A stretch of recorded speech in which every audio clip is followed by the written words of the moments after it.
गुणा संशोभिनी पद्मिनी ज्ञानाज्ञान विवेक तत्व विदिता सांख्य महायोगिनी सांख्ययोग प्रवर्तिनी सुरमणि श्रीलालितां भावये।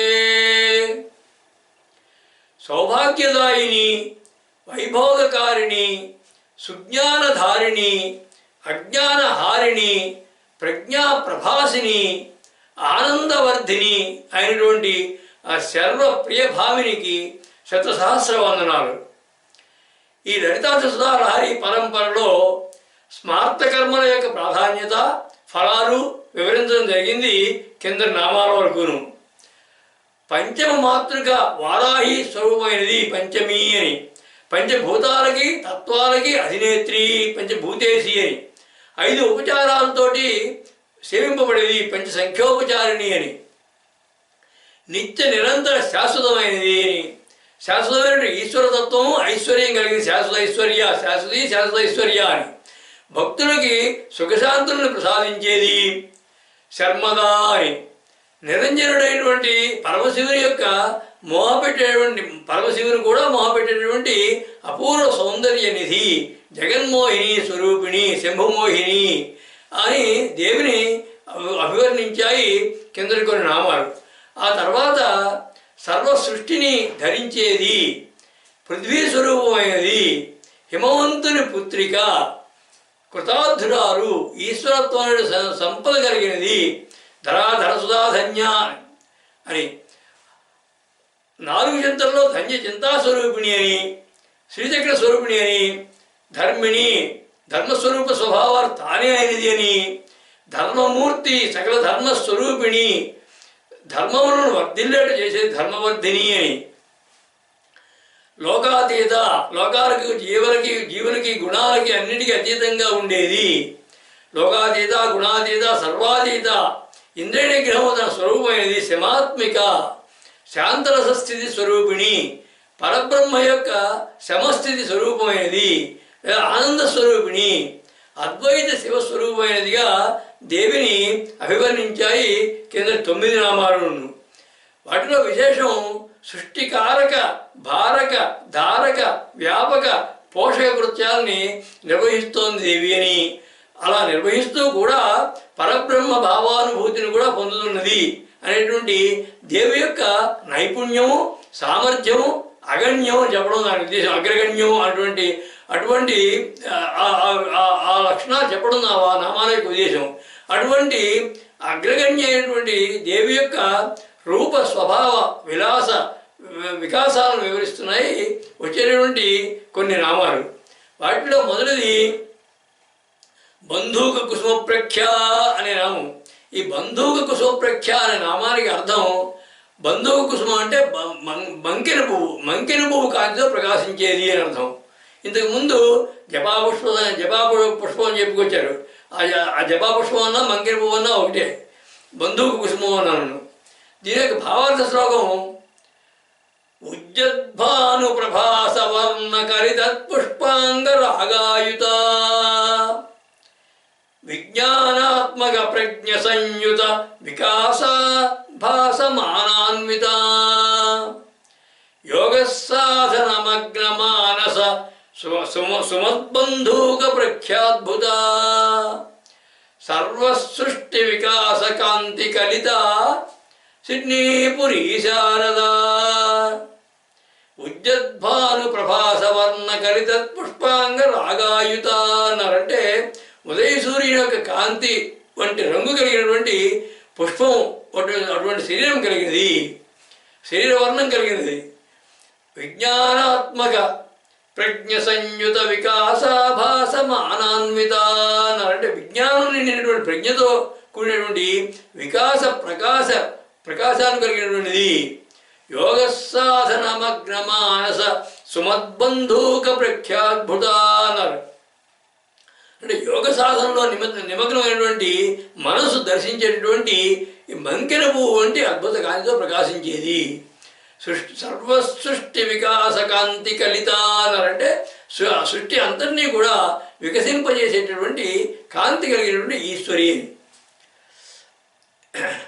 ఈ బంధూకం అంటే అమరకోశంలో ఏ విధంగా చెప్పబడిందంటే రక్తకస్తు బంధూకో బంధుజీవక అని చెప్పబడింది. అంటే రక్తకము, బంధూకము, బంధుజీవకము ఇవన్నీ కూడా నానార్థాలు. ఒకే పువ్వుకి అర్థం అంటే మంకెన పువ్వు అని అర్థం. మంకెన పువ్వుకి ఇవన్నీ నానార్థాలు.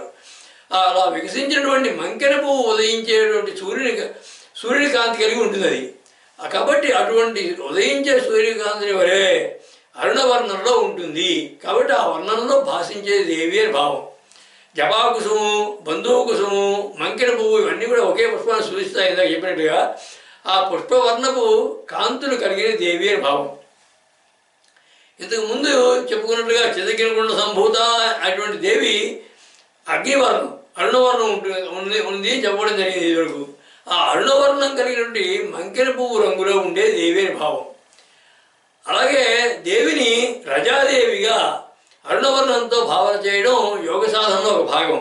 అలాగనే చేయగలిగితే ఆ రజోగుణాత్మకమైనటువంటి ఇష్టకామ్యాల సిద్ధి కోసం అని చెప్పి అలా భావన చేయడం, అలా సాధన చేయడం జరుగుతుంది. అలా అన్ని అభీష్టాలని కూడా తీర్చగల దేవి అని దీని యొక్క భావం. అలాగే ఇదివరకు నామాలు సర్వారుణ అనే నామము, జపాపుష్ప నిభాకృతి అనేటువంటి 766 నామము, అలాగే కరుణాతరంగిదాక్షియం అనేటువంటి స్తోత్రం ఇత్యాదులు అన్నీ కూడా దేవిని అరుణవర్ణ రూపిణిగా వర్ణిస్తాయి. అదేవిధంగా బంధువు కుసుమాన్ని పోలినటువంటి వర్ణం కల దేవి అని ఈ నామం యొక్క భావం కూడా.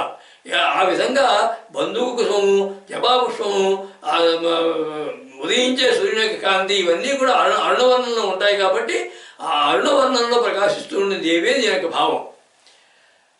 బంధువుక పుష్పం యొక్క వర్ణపు కాంతులు కలిగిన దేవి అని నామం యొక్క భావం. మంకెన పువ్వు వంటి అరుణకాంతులతో ప్రకాశించేది, ఉదయ సూర్యుని కాంతితో భాసిల్లేది, చిదగ్నికుండ సంభూతగా అగ్నివర్ణ స్వరూపిణి, సృష్టి అంతటినీ కూడా వికసింపజేసేటువంటి కాంతి కలిగినది. యోగ సాధనలో దర్శనమయ్యేటువంటి ఆ మంకెన పువ్వు యొక్క తేజస్సు కలిగినట్టు ఆ తేజస్సు స్వరూపిణి, రజాదేవిగా అరుణవర్ణంతో భావన చేయబడేది, విజ్ఞాన వికాస ప్రకాశాలు కలవి అని విస్తృతమైన భావం. అరుణవర్ణ రూపిణిగా, సర్వారుణగా పురాణాలు, స్తోత్రాలు మంత్రాలతో ప్రసిద్ధమైనటువంటి తేజోమూర్తి, ప్రజ్ఞాస్ఫూర్తి దేవి అని అంతర్గత భావం. ఈ నామం నుంచి కూడా సువాసిని అర్చన ఫలాలు వివరించడం జరుగుతుంది. ఆ సింధూరారుణ, భక్తార్తి హరణ, ఆపన్ నివారణ, విజ్ఞాన కారణ, ప్రజ్ఞా ప్రకరణ, తత్వార్థ చరణ ఆ పరమేశ్వరే. బంధూక కుసుమం అంటే మంకెన పువ్వు వంటి కాంతితో ప్రకాశించే దేవి అన్నటువంటి కింద నామం బంధూక కుసుమం ప్రఖ్యా అనే నామం. అరుణవర్ణంతో శోభిల్లుతూ ఉండేది దేవి అని చెబుతూ దానికి మూలమైనటువంటి అగ్నివర్ణం, దానికి కారణమైనటువంటి చిదగ్ని పరోక్షంగా సూచిస్తూ ఆ చిదగ్నిగుండ సంభూత అనే నామాన్ని గుర్తు చేస్తోంది. యోగ సాధనా క్రమంలో పరాశక్తిని రజాదేవిగా అరుణవర్ణంలో భావించి ధ్యానించడం సర్వాభీష్ట ప్రదాయకం అని ఉపాసకుల యొక్క అనుభవపూర్వకమైనటువంటి విషయం, అపూర్వమైనటువంటి విషయం కూడా అది. అలాగే అరుణవర్ణం విజ్ఞాన వికాసానికి, ప్రజ్ఞా ప్రకాశానికి ప్రతి సంకేతం కనుక వాటిని దేవి భక్తులకు ప్రసాదిస్తుంది అనేటువంటి పరోక్ష సందేశం కూడా కలిగింది ఆ నామం. ప్రజ్ఞా విజ్ఞానాలతోటి ప్రభావితం చేసేటువంటి దేవి యొక్క మరో స్వరూపాన్ని వివరిస్తోంది వచ్చే నామం బాలా అనే నామం.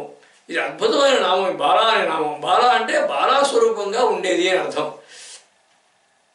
దీనికి భావార్థ శ్లోకం త్రైకూటాత్మక బీజ మంత్ర మహిమోపేదాధికారాత్కళా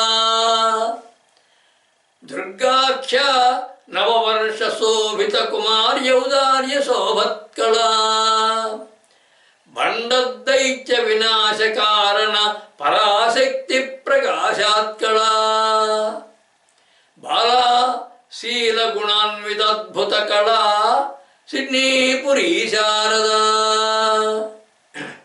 త్రైకూడాత్మక బీజ మంత్ర మహిమోపేతాధికారాత్కళా అన్నారంటే 3 కూటములుగా ఉన్నటువంటి బీజాక్షరాలు కలిగినటువంటి మంత్రం యొక్క మహిమకు మూలమైనటువంటి కళ అయినది. దుర్గాఖ్యా నవవర్ష శోభిత కుమార్యౌదార్య శోభత్కళ అన్నారంటే దుర్గా అనే పేరుతో పిలువబడేటువంటి 9 సంవత్సరాల వయస్సున్నటువంటి కుమారి స్వరూపమైనది. భండదైత్య వినాశ కారణ పరాశక్తి ప్రకాశాత్కళ అన్నారంట. భండాసురుని యొక్క నాశనానికి కారణమైనటువంటి పరాశక్తిగా ప్రకాశించేటటువంటి కళ అయినది. బాలా శీల గుణాన్విత అద్భుత కళ అన్నారంటే బాలాస్వరూపంలో అద్భుతమైనటువంటి గుణశీలములతో కూడినటువంటి కళాస్వరూపమైనటువంటి ఈశ్వరి అని. బండాసురునితో యుద్ధంలో బండపుత్రులను వహించినటువంటి బాలాదేవి స్వరూపమైనది అని అర్థం. ఈ బండాసురుని యొక్క యుద్ధం గురించి లలిత సహస్రనామాల్లో మొదటి 100 నామాల దగ్గర చెప్పడం జరిగింది. బండాసురునితో యుద్ధం చేయడానికి దేవతలందరి చేత కూడా దేవ సంస్థ వాళ్ళందరి చేత కీర్తించబడి అక్కడి నుంచి బయలుదేరి బండాసురునితో యుద్ధం చేసి జయిస్తుంది దేవి. ఆ బండాసురుని యుద్ధంలో బండాసురుని పుత్రుని సంహరించేది బాలాదేవి అనేటువంటి ఒక శక్తి. ఆ శక్తి దేవతా స్వరూపమైన దేవి అని భావం. అలాగే నవవర్షాత్ భవేద్బాల అని శాస్త్రం. అంటే 9 సంవత్సరాల బాలికని బాల అని దుర్గా అని వ్యవహరిస్తారు. ఆ నిష్కల్మషమైనటువంటి మనసు భావాలు కలిగి ఆనందంగా ఉండేటువంటి ఆ వయస్సు కలిగిన కుమారి స్వరూపమైన దేవి అని భావం. శ్రీచక్రార్చన విధానంలో 2 సంవత్సరాల నుండి 10 సంవత్సరాల వరకు వయసు గల బాలికల్ని బాలాస్వరూపిణులుగా అర్చిస్తారు. వారి పేర్లు క్రమంగా 2 సంవత్సరాల నుంచి 10 సంవత్సరాల వరకు చూస్తే కుమారి, త్రిమూర్తి, కళ్యాణి, రోహిణి, కాళిక, చండిక, శాంభవి, దుర్గా, సుభద్ర అని వ్యవహరిస్తారు ఆ నామాలు. అందులో 9వ సంవత్సరాల వయసు కలిగిన కుమారిని దుర్గా అని పిలుస్తారు. ఈ బాలా కన్యా పూజలు ఇవన్నీ కూడా దేవికి అత్యంత ప్రీతికరమైనది అని చెప్పి పురాణ ప్రసిద్ధం ఇది.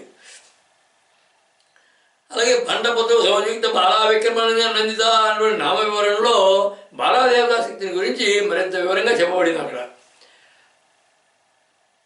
సృష్టి పూర్వంగా చూస్తే ఈ ప్రపంచ సృష్టికి పూర్వమే అవ్యక్తంగా ఉన్నటువంటి శ్రీచక్రంలో ఉన్నటువంటి అంతర్త్రికోణంలో నాద శబ్ద రూపంలో మొట్టమొదటిగా ఉత్పన్నమైనటువంటి ప్రథమ వర్ణత్రయం అంటే మొట్టమొదటి 3 వర్ణాలు వాటితో ఏర్పడినటువంటి మంత్రం స్వరూపంగా కలిగిన దేవి అని భావం. ఆ మూడు వర్ణాలు కూడా ఐం క్లీం సౌహ్ అనేది. అవే అక్షరాలు 3 కూటములుగా 9 బీజాక్షరాలతో నిండి ఉంటుంది బాలామంత్రం. ఆ బాలామంత్రం ఐం క్లీం సౌహ్, సౌహ్ క్లీం ఐం, ఐం క్లీం సౌహ్ శ్రీ బాలా త్రిపుర సుందర్యై నమః అని బాలామంత్రం అది. ఆ మంత్రస్వరూపమైన దేవి అని భావం. అలాగే మంత్రశాస్త్రంలో వాగ్భవం ప్రథమం బీజం, కామరాజం ద్వితీయకం, తృతీయం శక్తి గూఢాఖ్యాం, నిగమత్రతయోధృతం, ఇత్తం కుమారి విద్యాయ బీజత్రయముదీరతం అని చెప్పబడింది. అంటే బాలామంత్రం వాగ్భవ కూటము, కామరాజు కూటము, శక్తి బీజములతో నిండి ఉంటుంది అని అర్థం. అలాగే ఈ 3 కూటములతోటి నిండినటువంటి బాలామంత్ర స్వరూపమైన దేవి అని భావం. ఈ బాలామంత్రం యొక్క వైశిష్ట్యాన్ని ప్రభావాన్ని వివరించింది జ్ఞానార్ణవ తంత్రం అనే తంత్రశాస్త్ర గ్రంథం. అందులో అంటారు గంగాతరంగ కల్లోల వాక్పటుత్వ ప్రదాయిని. అంటే గంగా తరంగాల్లాగా గంగాలో ఉన్నటువంటి అలలాగా వాక్పటుత్వాన్ని ప్రసాదిస్తుంది ఈ దేవి. మహా సౌభాగ్యజనని, గొప్ప సౌభాగ్యాన్ని కలిగిస్తుంది. మహా సారస్వత ప్రద అంటే అన్ని సాహిత్యాలు సారస్వతాలు ప్రసాదిస్తుంది. మహా సౌందర్య శుభగా మహామృత్యు వినాశిని అంటే గొప్ప సౌందర్యాన్ని ప్రసాదిస్తుంది. ఎటువంటి మృత్యువునైనా కానీ నాశనం చేస్తుంది. బ్రహ్మ విష్ణు సురేంద్రాది నందిత పాపహారిణి అన్నారు. అంటే త్రిమూర్తుల చేత కూడా కీర్తించబడుతోంది, పాపాలని హరిస్తుంది. సర్వతీర్థమయీ దేవి స్వర్ణరత్నాదిదాయిని అన్ని తీర్థాలు కూడా నిండినటువంటి దేవి యొక్క స్వరూపం ఇది. అలాగే బంగారం, స్వర్ణం, రత్నాలు ఇవన్నీ కూడా ప్రసాదిస్తుంది. సర్వలోకమయీ దేవి సర్వలోక వశంకరి అన్ని లోకాల్లోనూ నిండి ఉన్నది, అన్ని లోకాలని తన వశంలో చేసుకున్నది. సర్వక్షేత్రమయీ దేవి సర్వకార్యార్థసాధిక. అన్ని క్షేత్రాల్లోనూ పుణ్యక్షేత్రాల్లోనూ ఉన్నది. అన్ని కార్యాలని కూడా సాధించడానికి అవసరమైనటువంటి శక్తి సామర్థ్యాన్ని ప్రసాదించేది. మహామోక్షప్రదా శాంత మహాముక్తి ప్రసాదిని అన్నారు. అంటే మహామోక్షాన్ని ముక్తిని ప్రసాదిస్తుంది, శాంత స్వరూపమైనది. వక్రకోటి సహస్రైస్తు జిహ్వకోటి సైరిపి వర్ణితం నైవ శక్తేయం విద్యేయం త్రిక్షరీపరా అని. అంటే ఎన్ని వర్ణాలు, ఎన్ని అక్షరాలు, ఎన్ని సాహిత్యాలు, ఎన్ని కోట్లు ఉన్నా సరే, అలాగే జిహ్వకోటి సైరిపి ఎంతమంది తమ యొక్క నోళ్లతోటి ఉచ్చరిస్తున్నా కానీ ఆమె యొక్క శక్తిని వర్ణించడం సాధ్యం కాదు. అంటే అటువంటి త్రక్షరి 3 అక్షరాల యొక్క స్వరూపమైనది బాలాదేవి అని అర్థం. త్రిపురా సిద్ధాంతం అనే గ్రంథంలో బాలా లీలా విశిష్టత్వాత్ బాలేతి కహిదా ప్రియే అని చెప్పబడింది. అంటే బాలలీలలు కలదానివి కనుక నీవు బాల అనబడుతున్నావు అమ్మా అని అర్థం, దాని అర్థం. అలాగే ఇంకొక రకంగా చూస్తే బాల అనే పదం బల సంబంధమైనది, బలపదం నుంచి వచ్చింది బాలా శబ్దం అని కనుక గ్రహించి ఆ విధంగా పరిశీలిస్తే దేవి సర్వోన్నత్య బలస్వరూపమైనది అని అర్థం వస్తుంది. అంటే ఆమె యొక్క బలస్వరూపం ఎటువంటిదంటే సృష్టికి మొట్టమొదట ఒక ఉన్నడు పరబ్రహ్మం, ఒక శుద్ధసత్వంగా ఉన్న పరబ్రహ్మలో బలమైన ఒక తరంగంగా సంక్షోభాన్ని కలిగించి ఆయనకు హామస్మి అనేటువంటి భావన పుట్టించి, నేను ఉన్నాను అనే భావన కలిగించి, కోరికలు లేనటువంటి ఆయనలో బహిష్యాం ప్రజాయేతి అనే సంకల్పాన్ని, అంటే నేను ఎక్కువ మందిని కావాలనుకున్నాను అనే సంకల్పాన్ని కలిగించి, ఆ సంకల్పాన్ని సాధ్యం చేయడానికి కావాల్సినటువంటి త్రిగుణాలు, బలము, వాటితో నామరూపాత్మకమైన శక్తిని సృష్టించి నిర్మించి నిర్వహిస్తున్నటువంటి దేవి యొక్క శక్తి బలము ఊహించడానికి శక్యం కాదు అవి. కనుక ఆమెను బల అనవచ్చును. అంటే దేవి యొక్క బలము శక్తి చూసి పరమేశ్వరుడు కూడా ఒక చోట అహో బల అన్నట్టు ఆయన. అంటే అదే మహామాయా స్వరూపం అని, అదే అహోపురుషిక అని చెప్పి శంకరాచార్య వారు కూడా సౌందర్యాల్లో అహోపురుషిక అని సంబోధిస్తారు. అదే అహోపురుషిక అంటే ఆ బలా సంబంధమైనదే బాల అని అర్థం. ఈ నామంలో బలాది బల విద్య ఒకటి ఉపదేశించబడింది. ఆ యొక్క మంత్రం ఐం హ్రీం యం ఖ్యాం బ్లం బలే ప్రబలే మే నమ స్వాహ అని. బాలాస్వరూపంగా ఉండేది దేవి అని ఈ నామం యొక్క భావం. త్రికూటాలుగా అంటే 3 కోటాలుగా బీజాక్షరాలతో ఉన్నటువంటి బాలామంత్ర స్వరూపిణి, 9 సంవత్సరాల కుమారి స్వరూపమైనది, బండపుత్రులను వధించినటువంటి బాలాదేవి యొక్క స్వరూపమైనది, సర్వోన్నతమైనటువంటి బలస్వరూపమైనది, మహాసౌందర్యమూర్తి, బాలలీలలు కలిగినది, సర్వ సౌభాగ్య ప్రదాయిని, తత్వజ్ఞాన ప్రదాయిని అని విస్తృతమైన భావం. సుప్రసిద్ధ మంత్రశక్తి స్వరూపిణి దేవి అని మంత్రశాస్త్ర రహస్య భావం కూడా ఈ నామంలో ఉంది. ఆ సద్గుణశీల, జ్ఞాన విలోల, దయాలవాల, సద్భక్తిలోల, సర్వార్థపాల, ఆనందహేళ ఆ పరమేశ్వరే. బాలాకన్యకా స్వరూపంగా ఉండేదేవి అనేటువంటి కింద నామం బాలా అనే నామం. అంతేకాకుండా 3 కోటములు బీజాలతో కూడినటువంటి సౌభాగ్యప్రదాయకము, సకల పాపహరము, సర్వకార్యార్థ సాధకము, ముక్తిదాయకము అయినటువంటి బాలామంత్ర స్వరూపమైనటువంటి మంత్రశాస్త్ర రహస్యాన్ని కూడా అంతర్గతంగా కలిగింది ఆ నామం. బాలరూపులైనటువంటి కన్యలను పూజించడం శ్రీ విద్యలో శ్రీచక్రార్చన విధానంలో అత్యంత ప్రధానమని, ఆ పూజల వల్ల దేవి ప్రీతి చెందుతుందని పురాణ ప్రసిద్ధం. అలాగే భండాసుర యుద్ధఘట్టంలో ఉన్నటువంటి బాలాదేవత దేవి యొక్క శక్తి స్వరూపమే అనే భావం కూడా నిగూఢంగా చెప్పింది ఆ నామం. నిర్మల భావ వికాసిని అయినటువంటి దేవి ఆనందించే విషయాన్ని గురించి చెప్తోంది వచ్చే నామం లీలా వినోదిని అనే నామం. ఈ లీలా వినోదిని అనే నామానికి అర్థం లీలలను ఆనందించేది అని బాహ్యమైన అర్థం.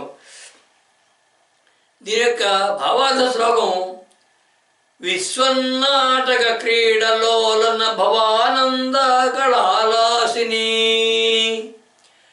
సృష్టి స్థిత్రయ కార్యకారణ గుణాభాసే సారాలోరిని నైశ్చల్యాత్మక యోగి మానస సుధాసారాధి సమ్మోదిని సృష్టిర్లీల వినోదిని సురమణి సిడ్నీపురీ శారదా విశ్వన్నాటక క్రీడలోలన భవానందాకళాలాసిని అన్నారు. అంటే విశ్వనాటకం అనేటువంటి క్రీడలో నిమగ్నమయ్యి దానివల్ల ఆనందాన్ని పొందడం అనేటువంటి నైపుణ్యంతో చాతుర్యంతో విరాజిల్లేది. సృష్టిస్థిత్లయ కార్యకారణ గుణాభాసే సదాలోరిణి అన్నారంటే సృష్టి స్థితి లయాలనేటువంటి పనులకి కారణములైనటువంటి గుణాలుగా ఎల్లప్పుడూ ఉండేది. నైశ్చల్యాత్మక యోగి మానస సుధాసారాధి సమ్మోదిని అన్నారు. అంటే యోగ సాధకుల యొక్క నిశ్చలమైన మనస్సుల్లో అమృత రూపంలో ఎల్లప్పుడూ ఉండి ఆనందింపజేసేది. సృష్టిర్లీల వినోదిని సురమణి అన్నారంటే సృష్టి అనబడే లీలను ఆనందించేటువంటి దేవతా శ్రేష్ఠులైనటువంటి ఈశ్వరి అని. జగత్తులో ఉన్నటువంటి అన్ని కార్యకలాపాలని కూడా లీలలుగా క్రీడలుగా చూస్తూ వినోదంగా ఆనందించేది అని అర్థం. విశ్వమంతా వ్యాపించి ఉన్నా దానిలోని ఏ క్రియలకి సంబంధం లేకుండా నిర్లేపంగా ఆ క్రియలన్నిటినీ కూడా వినోదంగా చూస్తూ ఉంటుంది అని భావం. పంచకృత్యాలైనటువంటి సృష్టి స్థితి లయ తిరోధాన అనుగ్రహాలను కూడా దేవి ఒక క్రీడగా ఒక లీలలుగా చూస్తూ ఆనందిస్తుంది అని యొక్క భావం. ఈ నామరూపాత్మకమైనటువంటి జగత్తుని సృష్టించడమే కాకుండా దానిలో జీవులకి బాల్యము యవ్వనము కౌమారము వార్ధక్యము ఇలాంటివన్నీ వివిధ దశలను కల్పించి వారికి సుఖదుఖాలని పుణ్యపాపాలు అనే భావాలను కలిగించి జన్మ జర రుజ మృత్యువులను కల్పించి చివరికి అందరినీ కూడా తనలో లయం చేసుకోవడం ఆమె యొక్క లీలా విలాసమే. ఆ మహామాయా స్వరూపంగా ఆ లీలను ఆమె ఆనందిస్తుంది దేవి అని భావం. నిష్కామ కర్మలను ఆచరించేవారు అంటే ఫలాపేక్ష లేకుండా చేసేటువంటి ఆరాధన ఒక లీల. ఆ ఆరాధన వారికి అవసరం లేకపోయినా కానీ లోకులు అనుసరించడం కోసం ఆచరిస్తారు కనుక వారికి అది ఒక లీల. అలా నిష్కామ కర్మోపాసకుల యొక్క లీలల్ని ఆనందించేది అంటే ఫలాన్ని ఆశించకుండా చేసే నిష్కామ కర్మల్ని ఇష్టపడేది అని అంతర్గత భావం. దేవి పురాణంలో నామ నిర్వచన అధ్యాయంలో లక్ష్మీ లాలసతో లీలేతి అని చెప్పబడింది. అంటే లక్ష్మీ లాలస అంటే లక్ష్మీదేవిని లాలించడం వల్ల లీల అవుతున్నది, ఆమె పేరు లీల అవుతున్నది అని అర్థం. అంటే లక్ష్మీ లాలస లీలల్ని ఆనందించేది అని కూడా భావం. ఇక యోగ వాసిష్టంలో ఒక గాథ చెప్పబడింది. అందులో పద్మరాజు అనే ఒక మహారాజు ఉంటాడు. ఆయనకు భార్య లీల. ఆ లీల ఆ తపస్సు చేత సరస్వతీదేవుడు సంతోషింపజేసి ఆమె నుండి జ్ఞానాన్ని పొందుతుంది. ఆ జ్ఞానం పొందిన తర్వాత తన భర్తను కూడా బ్రతికించుకుంటుంది. ఇది ఒక గాథ. ఆ లీలాదేవిని సత్కర్మలు చేయడానికి ప్రోత్సహించింది, ఆమె పనులకి ఆనందించింది దేవి అని భావం. లీలల్ని వినోదంగా ఆనందించేది అని ఆమె యొక్క భావం. సృష్టిలో సకల కార్యకలాపాలని కూడా లీలలుగా క్రీడగా వినోదంగా ఆనందించేది. పంచకృత్యాల యొక్క నిర్వహణ ఒక క్రీడగా వినోదించేది. నిష్కామ కర్మోపాసకుల యొక్క లీలల్ని ఆనందించేది. లక్ష్మీ లాలనాక్రియని లీలగా ఆనందించేది. మహామాయా స్వరూపంగా జీవుల యొక్క వివిధ అవస్థల్లో జరిగేటువంటి కార్యకలాపాలను క్రీడగా వినోదించేది అని విస్తృతమైన భావం. జగన్నాటక సూత్రధారి విశ్వవేదిక వినోదకరి సృష్టి హేళా విలాసావరి జీవన విధానాకరి అని పరోక్షమైన భావం. లక్ష్మీదేవిని లాలించడం వలన లీల అవుతున్నది అన్నటువంటి దేవీ పురాణ నిర్వచనం ప్రకారం లీల అనేది ఒక నామము, వినోదిని అనే ఇంకొక నామంగా విడిగా ఉండవచ్చును కూడా అనేటువంటి సందేహం కలుగుతుంది. అప్పుడు నామాలన్నీ కూడా పెరిగి 1000 దాటిపోతాయి కాబట్టి దాన్ని సరిచేయడం కోసం అని చెప్పి ఇంకా పూర్వనామాలు పెట్టిన ఒకదాన్ని రెండింటిగా చేయాల్సి వస్తుంది. ఉదాహరణకి బ్రహ్మజనని అలాంటివి. కానీ అత్యధికమైన వ్యాఖ్యాతలు ఈ నామాన్ని లీలా వినోదినిగానే చెప్పడం వల్ల అదే పాఠం ఇక్కడ తీసుకోవడం జరిగింది. ఆ విశ్వలీలా విలాసిని, సృష్టి హేళా ప్రభాసిని, లోకపాలా ప్రకాశిని, తత్వలోలా వినోదిని, భక్త పాలా వికాసిని ఆ పరమేశ్వరే. సృష్టి అంతటినీ ఒక లీలగా వినోదంగా ఆనందించే దేవి అనడానికి కింద నామం లీలా వినోదిని అనే నామం. సృష్టి అంతా వ్యాపించిన అందులో కార్యకలాపాలకి ఏ సంబంధము లేకుండా నిర్లేపంగా ఉంటూ వాటన్నిటినీ కూడా క్రీడగా ఆనందించేది అని నిర్మల నిర్వికార నిశ్చల తత్వంగా దేవిని దర్శింపజేసింది ఆ నామం. తాను నిర్మించినటువంటి తన స్వరూపమైనటువంటి సృష్టి కార్యాలని, జీవ వ్యాపార క్రియాకలాపాలని వినోదంతో ఆనందించడం దేవి యొక్క అవికార భావత్వం, అనంత నిశ్చలత్వం, అమృత ప్రియత్వం, ఆనంద మనస్తత్వం భక్తులకి దర్శింపజేయడమే దాని యొక్క ఉద్దేశం. అంటే వారిని తరింపజేయడమే దాని యొక్క లక్ష్యం, ఆ నామం యొక్క లక్ష్యం. ఆ సృష్టికారిణి, విశ్వధారిణి, జగత్పోషిణి, సర్వ వినోదిని అయినటువంటి దేవి శుభస్వరూపాన్ని వివరిస్తోంది వచ్చే నామం సుమంగళి అనే నామం. ఈ సుమంగళి అనే నామానికి అర్థం సౌభాగ్యవతి, పుణ్య స్త్రీ అని అర్థం. దీనికి భావార్థ శ్లోకం సర్వశోభన భోగ భాగ్యయుత సౌభాగ్య ప్రదాకారిణి, సర్వేశ్వర్య నిబద్ధ మంగళవర సూత్రాన్ సదాధారిణి, శ్రీ విద్యాచరణేది పుణ్యయువతి సన్మాన సాంతర్మణి, బ్రహ్మాత్మైక్య సుమంగళి సుమగళి సిడ్నీపురీ శారదా. సర్వశోభన భోగ భాగ్యయుత సౌభాగ్య ప్రదాకారిణి అన్నారంటే సకల శుభములు భోగ భాగ్యాలతో కూడినటువంటి సౌభాగ్యాన్ని ప్రసాదించేది. సర్వేశ్వర్య నిబద్ధ మంగళవర సూత్రాన్ సదాధారిణి అన్నారంటే సర్వేశ్వరుడైనటువంటి ఈశ్వరుని చేత కట్టబడినటువంటి మంగళసూత్రాన్ని సదా ధరించేది. శ్రీ విద్యాచరణేతి పుణ్య యువతి సన్మాన సాంతర్మణి అన్నారు. అంటే శ్రీ విద్యను ఉపాసించేటువంటి పుణ్యస్త్రీల మనస్సుల్లో స్థిరంగా ఉండేది. బ్రహ్మాత్మైక్య సుమంగళి సుమగళి అన్నారంటే పరబ్రహ్మని ఆత్మను ఏకం చేయగలిగినటువంటి సౌభాగ్యవతి, పుష్పమాలని కంఠంలో ధరించేది సుమగళి అంటే. ఆ పుష్పమాలని కంఠంలో ధరించినటువంటి ఈశ్వరి అని అర్థం. శుభమైన లేక శోభనమైన మంగళం కలది సుమంగళి అని అర్థం. వివాహిత స్త్రీలు ధరించవలసినవిగా చెప్పబడినటువంటి మంగళకర చిహ్నాలు కొన్ని ఉన్నాయి. అవి మంగళసూత్రం, పసుపు, కుంకుమ, గాజులు, తాటంకములని చెవి కమ్మెలు. ఇవి స్త్రీలకి సౌభాగ్యం అని చెప్పబడ్డాయి. ఆ సౌభాగ్య చిహ్నము మంగళప్రదమైనటువంటి మంగళసూత్రాన్ని చక్కగా ధరించిన దేవి అని అర్థం. ఈ మంగళకర చిహ్నాలు భర్తకి ఆయువులు పెంచుతాయి అని శాస్త్రవచనం. అసలు మృత్యుంజయుడు అని ప్రసిద్ధి చెందినటువంటి ఈశ్వరుని యొక్క సతి దేవి. దేవి యొక్క మంగళసూత్ర మహిమ ప్రభావం వల్ల భర్త అయినటువంటి ఈశ్వరుడు మృత్యుంజయుడు అయ్యాడు అని చెప్పి కనుక ఆమె నిత్యసుమంగళి అని ఎందరో కవులు, శంకరాచార్యులు వారి నా పెద్ద మహాకవులు అందరూ కూడా చమత్కరించారు దాన్ని.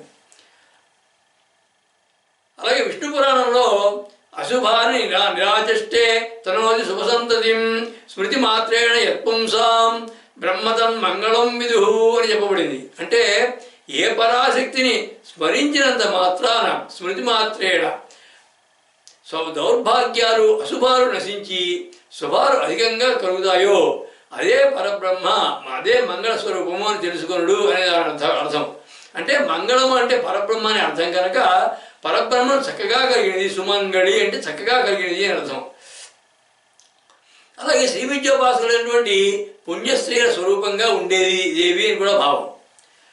అలాగే అత్రి స్మృతి అని ఒక స్మృతిలో ప్రశస్తాచరణం నిత్యం అప్రశస్త వివర్జనం ఏతద్ధి మంగళం ప్రోక్తం ఋషి బ్రహ్మవాదిభి అని చెప్పబడింది. అంటే ప్రశస్త కార్యాలను చేయడము, అప్రశస్త కార్యాలను చేయకుండా ఉండడము, ఈ రెండు కలిపి మంగళము అని బ్రహ్మవేత్తలైన ఋషులు చెప్పుతున్నారు. దానికి అర్థం అంటే అటువంటి మంగళ స్వరూపురాలు అంటే ఏ విధంగానే సరే ప్రశస్తమైన కార్యాలు చేయడము, అప్రశస్త కార్యాలు చేయకుండా ఉండడం అనేటువంటి సంకల్పాన్ని ప్రోత్సహించేది అటువంటి మంగళ స్వరూపురాలు దేవి అని అర్థం. పరబ్రహ్మ నుంచి మాయాస్వరూపమైనటువంటి మహామాయా స్వరూపం ఆవిడ, పైగా మహామాయా స్వరూపమైనటువంటి ఆ రక్త బిందువుగా బయటికి వచ్చి, ఆ ఎర్రటి బిందువుగా బయటకు వచ్చి ఈశ్వరుణ్ణి ప్రకాశాంశంగా ఆ శుక్లవర్ణ బిందువుగా అంటే తెల్ల బిందువుగా తాను ధరించింది. అదే మంగళసూత్రం, ఈశ్వర రూపం, అదే పరబ్రహ్మతత్వం అని అర్థం. అంటే ఆ పరబ్రహ్మతత్వాన్ని తాను ధరించినది, ఆ ఈశ్వర రూపాన్ని, పరబ్రహ్మ అంశని, ప్రకాశాంశను చక్కగా ధరించినది అని కూడా భావం. జీవుల్ని దుష్కార్యాల నుంచి విముఖులుగా చేసి సత్కార్యాలకు సుముఖులను చేస్తుంది అని కూడా మరో భావం. మాంగళ్యాభరణాలు కలవి అని కూడా మరొక భావం దీని నుంచి అన్వయించుకోవచ్చును. ఇంతకు ముందు నామం సర్వమంగళ అనే నామం, 200వ నామం వివరణ కూడా ఇక్కడ కొంతవరకు అన్వయం అవుతుంది. మంగళప్రదమైనటువంటి మంగళసూత్రం ధరించిన దేవి అని నామం యొక్క భావం. ఆ మంగళ స్వరూపురాలు, మంగళమనబడేటువంటి పరబ్రహ్మను చక్కగా కలిగినది, శ్రీ విద్యోపాసులైనటువంటి పుణ్యస్త్రీల యొక్క స్వరూపంగా ఉండేది, శుభాలు భోగభాగ్యాలతో కూడినటువంటి సౌభాగ్యాన్ని ప్రసాదించేది, నిత్య సుమంగళి అని విస్తృతమైన భావం ఈ నామంలో ఉంది. ఆ సౌభాగ్యదాయిని, సర్వార్థకారిణి, సుజ్ఞాన బోధిని, తత్వైక భాసిని, సన్మంగళాకారిణి ఆ పరమేశ్వరే. శుభమైన మంగళం కలిగినటువంటి సౌభాగ్యవతి దేవి అనేటువంటి కింద నామం సుమంగళి అనే నామం మంగళప్రదమైనటువంటి మంగళసూత్రం ధరించింది. మంగళం అంటే పరబ్రహ్మ అనే అర్థం కనుక పరబ్రహ్మను చక్కగా కలిగింది. ప్రశస్త కార్యాలను చేయడం, అప్రశస్త కార్యాలని చేయకుండా ఉండడం అనేటువంటి మంగళ స్వరూపురాలు, పుణ్యస్త్రీల స్వరూపంగా ఉండేది, నిత్య సుమంగళి అని విశేష భావాలతోటి దేవిని ప్రశంసించింది ఆ నామం. ఈశ్వరతత్వాన్ని చక్కగా ధరించినటువంటి పరబ్రహ్మ రూపిణి అనేటువంటి అంతర్గత రహస్య భావం కూడా కలిగిన నామం అది. దేవి మంగళసూత్ర మహిమా ప్రభావాలు ఎంతగానో కొనియాడబడ్డాయి ఎన్నో పురాణాల్లోనూ కావ్యాల్లోనూ. అటువంటి మంగళస్వరూపిణైనటువంటి దేవి భక్తుల్ని అనుగ్రహించే విధానం వివరిస్తోంది వచ్చేటువంటి నామం సుఖకరి అనే నామం. ఈ సుఖకరి అనే నామానికి అర్థం సుఖాలను కలిగించేది అని. దీని యొక్క భావార్థ శ్లోకం సౌభాగ్యాధిక భోగ సంపదయుత సౌఖ్యానుభావాత్కరీ ధర్మార్థాన్విత కార్యకారణ సుసంకల్పాన్ ప్రదానాత్కరీ మోక్షజ్ఞాన ప్రభావ సత్వగుణ సంపత్సౌఖ్య శోభత్కరీ బ్రహ్మానంద ప్రసాదిత సుఖకరీ సిడ్నీపురీ శారద. సౌభాగ్యాధిక భోగ సంపదయుత సౌఖ్యానుభావాత్కరీ అన్నారు. అంటే సౌభాగ్యదాయకాలైనటువంటి భోగభాగ్యాలతో సుఖానుభవాన్ని కలిగించేది అని. ధర్మార్థాన్విత కార్యకారణ సుసంకల్పాన్ ప్రధానాత్కరీ అన్నారంటే ధర్మము అర్థాలతో కూడినటువంటి మంచి సంకల్పాలని పెంపొందించేది, వృద్ధి చేసేది. మోక్షజ్ఞాన ప్రభావ సత్వగుణ సంపత్ సౌఖ్య శోభత్కరీ అన్నారంటే మోక్షం పొందడానికి కావాల్సినటువంటి జ్ఞానాన్ని, సత్వగుణ సంపదని సమకూర్చేది. బ్రహ్మానంద ప్రసాదిత సుఖకరీ అన్నారంటే దాంతో శాశ్వతమైనటువంటి సుఖానికి మూలమైనటువంటి బ్రహ్మానందాన్ని ప్రసాదించేటువంటి ఈశ్వరి అని. భోగభాగ్యాలను అనుభవించడం వల్ల కలిగే సుఖాలు తాత్కాలికాలు. బ్రహ్మజ్ఞానం ద్వారా పొందే ముక్తి బ్రహ్మానందానుభూతి అవి శాశ్వతాలు. దానివల్ల కలిగేది సుఖం శాశ్వతం. అది ఈ రెండు రకాల సుఖాలని కలిగించే దేవి అని భావం. అంటే తాత్కాలిక సుఖము, శాశ్వత సుఖము రెండు కలిగించేది కాబట్టి సుఖకరి అని అర్థం. అంటే తన ఉపాసకులకి, భక్తులకి, ఆశ్రితులకి సర్వసుఖాలని ప్రసాదిస్తుంది అని భావం. అంటే అన్ని రకాల సుఖాలని ప్రసాదిస్తుంది. భోగభాగ్యాలతో వచ్చే సుఖాలని, ఆముష్మికమైన సుఖమైన ముక్తిని కూడా ప్రసాదిస్తుంది అని అర్థం. అలాగే శాశ్వతమైన సుఖం బ్రహ్మమే కనుక, ఆ బ్రహ్మంతో ఐక్యం కనుక ఆ బ్రహ్మత్వాన్ని, ముక్తిని ప్రసాదిస్తుంది అని అర్థం. అలాగే సుఖకరి అంటే తన భర్త అయినటువంటి మహేశ్వరునికి సుఖాన్ని కలిగిస్తుంది అని కూడా చెప్పుకోవచ్చును. సుఖానికి మూలం శమం. ఆ శమం కలగడానికి సత్వగుణాన్ని ఆశ్రయించాల్సింది. ఆ సత్వగుణానికి నివాసం, ఆశ్రయము, ఫలము స్థిరమైన చిత్తం. అది చిత్తం స్థిరంగా ఉన్నప్పుడు ఎప్పుడు ఎలా ఉంటుంది అనేటువంటి ప్రశ్నిస్తే ద్వంద్వభావాలు లేకుండా పరాశక్తిని అంతటా దర్శించగలిగినప్పుడు ఆ స్థిరచిత్తం కలగడానికి దేవిని ఆరాధించడం జరుగుతుంది. అంటే సుఖకరి అన్నంలో దేవిని భక్తితో ధ్యానిస్తే క్రమంగా స్థిరచిత్తము, ఆ తర్వాత సత్వగుణము, ఆ దానిపై శమము, ఆ శమం తర్వాత సుఖము ప్రసాదిస్తుంది అని ఒక క్రమమైన మార్గాన్ని సూచించింది ఈ సుఖకరి అనేటువంటి అంతర్గత నామంలో ఉన్న అంతర్గత భావం. అది ఇక యోగపరంగా సుఖం అంటే శాశ్వతమైనటువంటి సుఖమైనటువంటి చిత్సుఖం. అది శాశ్వతమైన సుఖం అంటే చిత్సుఖం. ఇది తురీయావస్థలో మాత్రమే కలుగుతుంది. అంటే ఆ సుఖం ఎలా ఉంటుంది, ఎందుకు కలుగుతుంది, ఎప్పుడు కలుగుతుంది అనే ప్రశ్నకి సమాధానం ఉండదు. ఉదాహరణ తీసుకుంటే ఒక వజ్రం ఎందుకు మెరుస్తుంది, లేదా పద్మం ఎందుకు వికసిస్తుంది చెప్పలేనట్టుగానే, దాని కారణాలు చెప్పలేనట్టుగానే ఈ చిత్సుఖం కూడా ఎప్పుడు, ఎందుకు, ఎలా కలుగుతుంది అనేది అనుభూతికి మాత్రమే తెలుస్తుంది. అకుల మార్గంలో అంటే ఆజ్ఞాచక్రం దాటిన తర్వాత పైన శాస్త్రాల నుంచి బ్రహ్మశేషం వరకు కొన్ని మార్గంలో ఆ అకుల మార్గంలో ప్రయాణించేటువంటి కుండలిని అంటే ముఖ్య ప్రాణం ఉంటారు వెళ్ళిన తర్వాత దానికి అది రోహిణి, ఉన్మని, సహస్రారం అనే స్థానాన్ని చేరినప్పుడు వాటి ప్రభావం చేత కలుగుతుంది ఆ సుఖం, ఆ చిత్సుఖం. అది సంకల్పం చేత లేదా మంత్రజపాదుల చేత లేదా ప్రాణాయామం చేత వచ్చేది కాదు. నిరంతర యోగ సాధన ద్వారా మాత్రమే తురీయ స్థితిలో చేరినప్పుడు ఆ సుఖం అనుభవానికి వస్తుంది. సూర్యుని కాంతి అన్నిటిపైన ప్రసరించినట్లుగా ఆ తురీయ స్థితిలో ఉండే చిత్సుఖం దేహం అంతా కూడా ప్రసరించి సుఖానుభూతిని కలిగిస్తుంది. అదే సుఖకరి అంటే యోగపరమైనటువంటి భావం. ఈ నామంలోనూ ఒక సర్వసిద్ధుల్ని ప్రసాదించేటువంటి మాంగళ్య దేవతా మంత్రం చెప్పబడింది. దాని యొక్క ధ్యాన శ్లోకం సింధూరపేటి ధృతహస్తపద్మాం నాసాగ్రభాగే శశిఖండరత్నాం రక్తాంశుగాం వృద్ధ సుమంగళీం త్వాం మాంగళ్యరక్షాం కురుమే శ్రితోహం అని.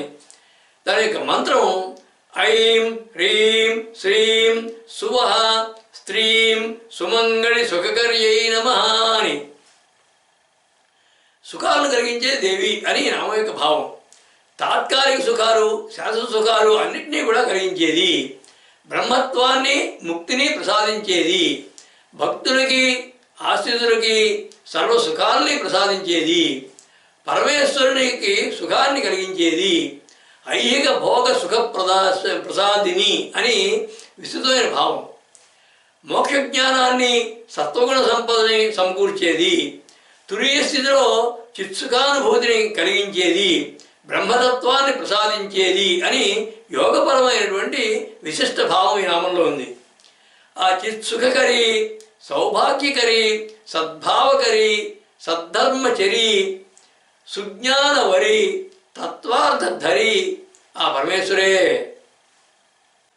సర్వ సుఖాలని ప్రసాదిస్తుంది దేవి అనడానికి కింద నామం సుఖకరి అనే నామం పారమార్థికము, ఐహికము అనే సుఖాలన్నింటినీ కూడా కలిగించేది, వాటిని మించినటువంటి ముక్తిని, బ్రహ్మానందాన్ని ఇచ్చి శాశ్వత సుఖాలను ప్రసాదించేది అనడంతో వారుగా తన భర్త అయినటువంటి పరమేశ్వరునికి కూడా సుఖాన్ని కలిగిస్తుందని, యోగపరమైనటువంటి చిత్సుఖాన్ని కలిగించి సాధకుల్ని ఆనందపరుస్తుంది అనేటువంటి అంతరార్థాలు కలిగింది. చిత్త నిశ్చలత్వం, మనోనిర్మలత్వం, నిత్య సత్యతత్వం, నిజమైనటువంటి సుఖానికి సోపానాలు అనేటువంటి సత్యం నిగూఢంగా కూర్చబడినటువంటి అమాయకంగా కనబడేటువంటి అద్భుత నామం ఇది సుఖకరి అంటే మామూలుగా బాహ్యమైన అర్థం సుఖం కలిగించేది అని ఒక అమాయకంగా ఉంది ఆ నామం. కానీ దాని యొక్క అంతరార్థం చూస్తే యోగపరంగాను, వేదాంతపరంగాను, దైవపరంగాను ఇన్ని రకాలుగా విశేషమైన అర్థాలు కలిగినటువంటి అద్భుత నామం అది. సృష్టి అంతటికీ సుఖకారకురాలు, జ్ఞాన ప్రేరకురాలు అయినటువంటి దేవి యొక్క రూప స్వభావ ప్రభావాలను వివరిస్తోంది వచ్చేటటువంటి నామం సువేషాఢ్య అనే నామం. ఈ సువేషాఢ్య అనే నామానికి అర్థం మంచి వేషధారణ కలిగినటువంటి శ్రేష్ఠురాలు.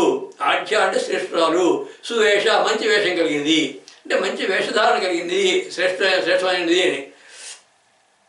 దీని యొక్క భావార్థ శ్లోకం సర్వోత్కృష్ట సుమంగళాభరణ వస్త్రాద్యాన్ సదాధారయా విశ్వన్మోహన సౌకుమార్య కలితాలంకార సంశోభయా నిత్యన్నూతన యౌవనాధిక సువేషాఢ్య మనోజ్ఞాలయ సత్వసంపద తత్వపూర్ణ నిలయ సిడ్నీపురీ శారదా. సర్వోత్కృష్ట సుమంగళాభరణ వస్త్రాద్యాన్ సదాధారయా అన్నారంటే అన్నిటికన్నా ఉన్నతమైనటువంటివి మంగళాభరణాలని, వస్త్రాదుల్ని ఎల్లప్పుడూ ధరించేది. విశ్వన్మోహన సౌకుమార్య కలితాలంకార సంశోభయ అన్నారంటే విశ్వాన్నంతటినీ మోహింపజేసేటువంటి కోమలత్వం కలిగించేటువంటి అలంకారాలతో శోభిల్లేది. నిత్యన్నూతన యౌవనాధిక సువేషాఢ్య మనోజ్ఞాలయ అన్నారంటే ఎల్లప్పుడూ నూతనంగా ఉండేటటువంటి యవ్వనం కలిగినది, మనసుల్ని ఆకర్షించేటువంటి వేషధారణ కలిగినది. సత్వసంపద తత్వపూర్ణ నిలయ అన్నారంటే సత్వగుణ సంపద సంపూర్ణ తత్వానికి నిలయమైన స్థానమైనటువంటిది ఈశ్వరి అని. వివిధ రకాలైనటువంటి వస్త్రాలు మొదలైనటువంటి అలంకారాలు, దివ్యమైనటువంటి సౌభాగ్యాభరణాలు, పరిమళంతో నిండినటువంటి పుష్పమాలలు, సుమంగళికి ఉండవలసిన మాంగళ్య చిహ్నాలు కొన్ని మంగళసూత్రము, పసుపు కుంకుమలు, గాజులు, మెట్టెలు, తాటంకాలు, పుష్పాలు, గంధము, తాంబూలము, ఇవన్నీ కూడా నల్లపూసలు, ఇవన్నీ కూడా మాంగళ్య చిహ్నాలు. కాబట్టి సుమంగళికి ఉండవలసిన మాంగళ్య చిహ్నాలన్నీ ధరించి మంచి వేషంతో శోభిల్లేది దేవి అని అర్థం. విశ్వానంతటినీ కూడా మోహింపజేసేటటువంటి వేషాన్ని ధరించేది అని కూడా చెప్పుకోవచ్చు. సువేషాఢ్య అంటే విశ్వానంతటినీ కూడా మోహింపజేసేటువంటి వేషం ధరించింది. వేషధారణలో బాహ్యమైన వస్త్రాలు, ఆభరణాలు, ఇవే గంధాలు, ఇటువంటి లేపనాలే కాకుండా అంతర్గత సౌందర్య కారణాలైనటువంటి సత్వగుణము, కరుణ, వాత్సల్యము, ఔదార్యము, సౌశీల్యము, ఇటువంటి సద్గుణాలను కూడా ధరించి ప్రకాశించేది అనే అంతర్గతమైన భావం. యోగపరంగా కుండలిని శక్తి కుల మార్గంలో ప్రయాణం చేసేటప్పుడు అంటే మూలాధారం నుంచి ఆజ్ఞాచక్రంలో ప్రయాణం చేసేటప్పుడు మాయా చైతన్య స్వరూపమైనటువంటి మాయా లహరిగా ఉంటుంది. అకుల మార్గంలో అంటే ఆజ్ఞాచక్రం పైనుంచి ప్రయాణం చేసేటప్పుడు సహస్రాలం దగ్గర ఆమె సౌందర్య లహరి అవుతుంది. ఆ మాయాలహరి స్వరూపంగా నామరూపాత్మకమైన సృష్టిలో ఉన్నటువంటి అన్నిటినీ కూడా భ్రాంతికి, మోహానికి లోను చేస్తుంది. సహస్రారం వద్దకు చేరిన సౌందర్య లహరి ఇక అక్కడ ఉన్నది ఒక సదాశివుడు. ఆ సదాశివుడు ఒక్కడనే కొంతసేపు మాయలో పడేసి తనలో కలుపుకుంటుంది. అలా ఈ రెండు రూపాలని, మాయా రూపాన్ని, సౌందర్య రూపాన్ని కూడా వేషాలను చక్కగా ధరించిన దేవి అని దీని యొక్క భావం. మంచి వేషధారణ కలిగినటువంటి శ్రేష్ఠురాలు, దేవతల్లో శ్రేష్ఠురాలు అని ఈ నామం యొక్క భావం. వివిధ వస్త్రాభరణాది అలంకారాలు, దివ్యమైన సౌభాగ్యాభరణాలు కలిగినటువంటి వేషధారిణి, సద్గుణాలు, మాంగళ్య చిహ్నాలు ధరించింది, విశ్వాన్ని మోహింపజేసేది అని విస్తృతమైన భావం ఈ నామంలో ఉంది. సద్గుణ గణాఢ్య, సుజ్ఞాన వేషాఢ్య, తత్వార్థ ప్రదాఢ్య, సద్భావకరాఢ్య, భక్తానుగ్రహాఢ్య. ఆ పరమేశ్వరే అలంకారాదులు, ఆభరణాలు ధరించి మంచి వేషంతో శోభిల్లేది దేవి అనుడి కింద నామం సువేషాఢ్య అనే నామం. ఆ అలంకారాలు, వస్త్రాభరణాలే కాకుండా దివ్య సౌభాగ్యాభరణాలు, మాంగళ్య చిహ్నాలైనటువంటి బాహ్య వేషధారణతో పాటుగా కూడా అంతర్గత సౌందర్య కారణాలైనటువంటి సత్వము, కరుణ, ఔదార్యము, శీలము ఇటువంటి సద్గుణాలను కూడా ధరించి ప్రకాశించేదని, సృష్టి అంతటినీ కూడా మోహపెట్టేటటువంటి వేషధారణ కలిగిందని, నిగూఢ భావాలను కలిగింది ఆ నామం. సుమంగళిగా మాంగళ్యాభరణాలు, సుఖకరిగా సత్వదయాశీలాల్ని వేషంగా ధరించిన దివ్యమంగళ విగ్రహ రూపిణి దేవి అని సమగ్ర రూప సందర్శనం కలిగించింది ఆ నామం. సర్వ సౌభాగ్యవేషిణి అయినటువంటి దేవి మరో స్వరూపాన్ని వివరిస్తోంది వచ్చే నామం సువాసిని అనే నామం. ఈ సువాసిని అనే నామానికి అర్థం నిత్య సుమంగళి అని అర్థం. దీని యొక్క భావార్థ శ్లోకం నిత్యానంద సుశాశ్వతాధృత మహామృత్యుంజయా భామిని సౌభాగ్యాభరణాదిభూషిత సుమంగళ్యాకృత పావని దేహార్థాకృత శర్వమానస మహోల్లాసానుసంధాయిని నిత్యనూత్న సువాసిని శుభగుణి సిడ్నీపురీ శారదా నిత్యానంద సుశాశ్వతాధృత మహామృత్యుంజయా భామిని నిత్యము అనంతము శాశ్వతము అయినటువంటి మహామృత్యుంజయుడైనటువంటి ఈశ్వరుని యొక్క అర్ధాంగి అయినది. సౌభాగ్యాభరణాధిభూషిత సుమంగళ్యాకృత పావని అన్నారంటే సౌభాగ్యకరాలైనటువంటి ఆభరణాలను ధరించి పవిత్ర సుమంగళి స్వరూపం కలిగింది. దేహార్థాకృత సర్వమానస మహోల్లాసానుసంధాయిని అన్నారంటే శివుని దేహంలో అర్ధభాగంగా ఆయన మనసుకి గొప్పదైన ఉల్లాసాన్ని కలిగించేది. నిత్యనూత్న సువాసిని శుభగుణి అన్నారంటే శుభలక్షణాలు కలిగి శోభనమైన గుణాలు కలిగి ఎల్లప్పుడూ నూతనంగా ఉండేటువంటి సుమంగళి స్వరూపమైనటువంటి ఈశ్వరి అని. ఈ సువాసిని అనే పదాన్ని సువాసిని అని కనుక చూస్తే చక్కని వాసం కలిగినది అంటే వాసం అంటే నివాసం అని, వస్త్రం అని, జీవితం అని అర్థాలు ఉన్నాయి. అంటే చక్కని నివాసము, చక్కని వస్త్రము, చక్కని జీవితము కలది అని సామాన్యమైన అర్థం వస్తుంది ఇందులో. ఈ మూడు విషయాలు కూడా స్త్రీలకు భర్తతో లభించడం ద్వారా మాత్రమే శోభిస్తాయి కనుక వాటికి మూలమైనటువంటి చక్కని భర్త ఎల్లప్పుడూ కలది అని అర్థం. ఆమె యొక్క భర్త అయినటువంటి ఈశ్వరుని యొక్క దేహంలో సగభాగం అవడంతో పైన చెప్పిన నివాసము, వస్త్రము, జీవితము వారిద్దరికి కలిసిపోయే ఉంటాయి. అర్ధనారీశ్వరులుగా ఇద్దరూ కూడా ఒకటే అయినటువంటి దాంపత్యంలో వారికి వారే సాటి. సర్వకాల సర్వావస్థల ఎందు కూడా జీవించి ఉన్నటువంటి మృత్యుంజయుడైనటువంటి భర్త కలది. అంటే సర్వకాలము జీవోత్పత్తిగా ఎప్పుడూ కూడా ఆమె యొక్క భర్త జీవించే ఉంటాడు. అలా నిత్య సుమంగళి అనేది దేవి అని అసలు భావం. అలాగే సువాసిని అంటే సృష్టిగా, అంటే సృష్టిగా గొప్పగా వసించినది అనే అర్థంలో సృష్టిలో అన్ని పదార్థాల్లోనూ శక్తి రూపంలో అంతటా ఎప్పుడూ కూడా వసించి ఉంటుంది అని భావం. సువాసినులందరి స్వరూపాన్ని దేవి అని మరో భావం. అంటే ఈ ప్రపంచంలో ఉన్నటువంటి సువాసినులు అంటే పుణ్యశ్రీల యొక్క స్వరూపం, అందరి స్వరూపము తానే అయినది అని భావం. అలాగే సౌభాగ్యాభరణాల్ని, సుమంగళి చిహ్నాల్ని ధరించి ఎల్లప్పుడూ కూడా సువాసిని రూపంలో సర్వత్రా ఉండేది అని భావం. ఇంతకు ముందు నామాలు చెప్పుకున్నట్టుగా సౌభాగ్య చిహ్నాల్ని, మంగళకర చిహ్నాల్ని కూడా ధరించి ఎల్లప్పుడూ కూడా ఈ సువాసిని రూపంలోనే ఉండేది అని అర్థం. శ్రీచక్ర పరంగా చూస్తే సర్వానందమయ మండలం అని లోపల అన్నిటికంటే లోపల ఉన్నటువంటి సర్వానందమయ మండలంలో అది బిందు మండలం. ఆ బిందు మండలంలో చక్కగా ఉన్నది సువాసిని అంటే బిందు మండల వాసిని అని అర్థం. అంటే బిందు మండల స్వరూపిణి అని అర్థం. పవిత్రమైనటువంటి సుమంగళి స్వరూపం కలిగిన దేవి అని ఆమె యొక్క భావం. సృష్టిలో అన్ని పదార్థాల్లో శక్తి రూపంగా ఉండేది. మృత్యుంజయుడైనటువంటి ఈశ్వరుని యొక్క అర్ధాంగి అయినది. సర్వకాలము కూడా భర్త జీవించి ఉన్నది జీవోత్పత్తిగా. నిత్య సుమంగళి, సౌభాగ్య స్వరూపిణి, సువాసినులు అందరి యొక్క స్వరూపమైనది. బిందుమండల వాసిని, సదా సుమంగళిగా సర్వత్రా ఉండేది. శుభలక్షణధారిణి అని విస్తృతమైన భావం ఈ నామంలో ఉంది. ఈశ్వరార్థాంగ శరీరినిగా ఈశ్వర సృష్టిని ఉల్లాసపరిచేది, ఈశ్వరుని ఆనందపరిచేది, ఈశ్వరిగా విశ్వమంతా వ్యాపించి పాలించేది అని పరోక్ష విశేష భావం. ఆ సృష్టి విలాసిని, విశ్వ వినోదిని, జ్ఞాన వికాసిని, భక్త ప్రమోదిని, ప్రజ్ఞా ప్రభాసిని, ఆనందదాయిని ఆ పరమేశ్వరే. సర్వం శ్రీ లలితాదేవ్యర్పణమస్తు.